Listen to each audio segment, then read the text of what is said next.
بسم اللہ الرحمن الرحیم۔ پیارے ساتھیو، ہماری آج کی ویڈیو دراصل حضور پاک صلی اللہ علیہ وسلم کی زندگی کے ایک واقعے پر مبنی ہے۔ ایک نڈر جرنیل تاجر اور گورنر پکڑ کر لایا گیا اور مسجد نبوی صلی اللہ علیہ وسلم میں ستون کے ساتھ باندھ دیا گیا۔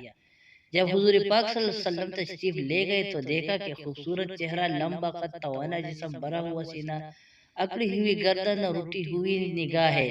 ایک حسین جوان ہے۔ حکمرانی کے جتنے عیب ہیں سارے پائے جاتے ہیں۔ سرکار دو عالم صلی اللہ علیہ وسلم آگے بڑھے اور فرمایا، ثمامہ کیسے ہو؟ ثمامہ بولا، گرفتار کر کے پوچھتے ہو کیسا ہوں؟ رسول اللہ صلی اللہ علیہ وسلم نے فرمایا، کوئی تکلیف پہنچی ہو؟ کہتا ہے، نہ تمہاری کوئی تکلیف کی کوئی پرواہ ہے، نہ تمہاری راحت کا کوئی خدشہ ہے، جو چاہے کر لو، نعوذ باللہ۔ رسول اللہ صلی اللہ علیہ وسلم نے فرمایا، بڑا تیز مزاج آدمی ہے۔ اپنے صحابہ کو دیکھا، پوچھا، اس کو دکھ کو تو نہیں پہنچایا؟ صحابہ کرام رضی اللہ تعالیٰ عنہ عرض کرتے ہیں، یا رسول اللہ صلی اللہ علیہ وسلم، گرفتار ہی کیا ہے، دکھ کوئی نہیں پہنچایا۔ آپ صلی اللہ علیہ وآلہ وسلم نے فرمایا، ثمامہ ذرا میری طرف آنکھ اٹھا کر دیکھو تو صحیح۔ ثمامہ کہتا ہے، کیا نظر اٹھا کے دیکھنے کی بات کرتے ہو؟ جا نہیں دیکھتا، مجھ کو مارا جائے گا تو میرے خون کا بدلہ لیا جائے گا۔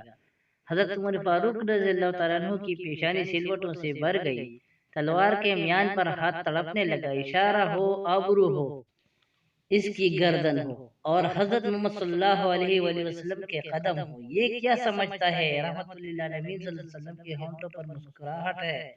فرمایا، جتنا غصہ جی چاہے نکال، لیکن ہمارا چہرہ تو دیکھ لو۔ اس نے مدینے والے کو دیکھا ہی نہیں تھا۔ ساتھیو، آج تاجدار مدینہ اپنے گھر میں گالی سنتے ہیں، لیکن پیشانی پر شکن نہیں ڈالتے ہیں، اور فرمایا، کوئی بات نہیں، میری بستی کی طرف تو نگاہ ڈالو۔ اس نے کہا، میں نے روم، یونان، ایران اور مصر کی بستیاں دیکھی، اس بستی کو کیا دیکھوں؟ رحمت للعالمین صلی اللہ علیہ وآلہ وسلم نے فرمایا، کوئی بات نہیں۔ دوسرے دن آئے، پھر وہی جواب۔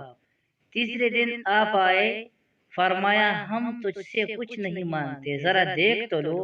کہتا ہے، نہیں دیکھتا۔ اب ہمیشہ مسکرانے والے پیغمبر صلی اللہ علیہ وسلم نے مسکرا کر فرمایا، جاؤ، ہم نے اسے چھوڑ دیا ہے، چلے جاؤ، ہم نے اسے چھوڑ دیا ہے، چلے جاؤ، ہم نے اسے رہا کر دیا ہے، ہم تجھے کچھ نہیں کہتے، جاؤ۔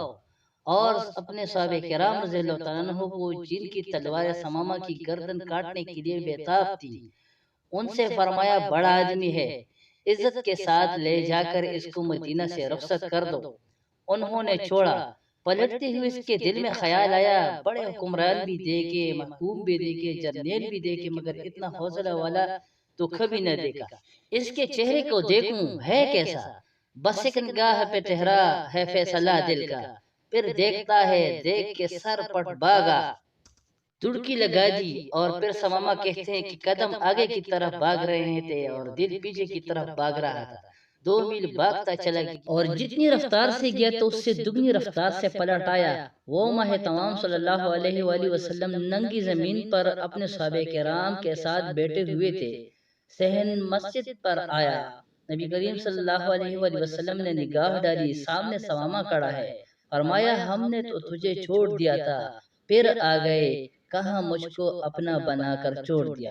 کیا اسیری اور کیا رہائی! چھوڑا تب تھا جب آپ صلی اللہ علیہ وآلہ وسلم کا چہرہ نہیں دیکھا تھا، اب آپ صلی اللہ علیہ وسلم کا چہرہ پرنور دیکھ لیا، اب زندگی بھر کے لیے آپ صلی اللہ علیہ وآلہ وسلم کا غلام بن گیا ہوں۔ سبحان اللہ، سبحان اللہ۔ ہمیں چاہیے کہ ہم اپنے بچوں کے سامنے اپنے آقا نبی کریم صلی اللہ علیہ وآلہ وسلم اور صحابہ کرام رضی اللہ تعالیٰ عنہم کا تذکرہ اپنی زندگی کا معمول بنائیں۔ ساتھیو، اگر آپ کو ہماری ویڈیو اچھی لگی تو ہمارے چینل بلال اسٹوڈیو کو ضرور سبسکرائب کیجیے۔ یقین جانیے، چینل سبسکرائب کرنے میں آپ کا کچھ بھی نہیں جاتا۔ اس کے علاوہ اگر آپ کو ویڈیو اچھی لگی تو ویڈیو کو شیئر کیجیے اور لائک کیجیے۔ والسلام۔